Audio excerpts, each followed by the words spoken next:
الصلاۃ والسلام علیک یا رسول کریم اما بعد فاعوذ باللہ من الشیطان الرجیم۔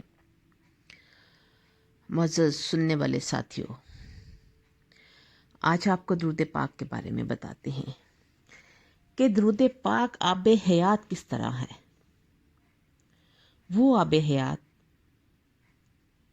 کہ اس پہ ہزاروں آب حیات قربان ہو جائیں، کیونکہ اس دنیا میں اگر کسی کو آب حیات مل جاتا ہے تو اسے پی لے، پھر اسے 5,000 10,000 سال یا قیامت تک کی زندگی مل جاتی ہے۔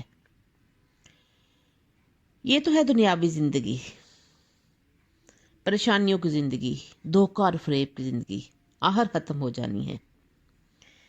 لیکن درود پاک وہ آب حیات ہے کہ جس نے اسے پی لیا اسے جنت میں وہ زندگی عطا ہوگی جو ختم ہونے والی نہیں، مثلاً 1,000 لاکھ کروڑ ارب خرب، یہ گنتیاں ایسی ہیں کہ وہ ختم نہیں ہو پائیں گی۔ لیکن جو اخروی زندگی ہے وہ ختم نہیں ہوگی۔ دنیاوی زندگیاں تو ختم ہو جائے گی، گنتیاں بھی ختم ہو جائے گی، زندگیاں بھی، لیکن اخروی زندگی کی گنتی ختم نہیں ہوگی۔ پھر آخری زندگی میں نہ گدلا پن ہے، نہ دھوکہ ہے، نہ فریب، بے چینی، بلکہ سکھ اور چین ہی ہے، آرام ہی اور سکون ہی سکون ہے۔ تو دنیا کا آب حیات، اس آب حیات کا ہم پلہ کیسے ہو سکتا ہے؟ میرے آقا علیہ الصلوۃ والسلام، نبی کریم صلی اللہ علیہ وآلہ وسلم پہ درود پڑھنا اللہ کی سنت ہے۔ درود پاک اسم اعظم ہے۔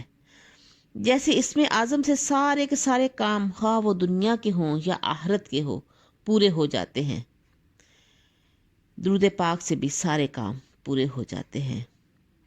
جو بھی انسان مصیبتوں پریشانیوں میں گھرا ہوا ہے اسے چاہیے کہ وہ کثرت سے درود پاک کا ورد کرے، اس کی برکت سے اللہ تبارک و تعالی اس کی ساری پریشانیوں کو دور فرما دیں گے۔ وآخر دعوانا ان الحمد للہ رب العالمین۔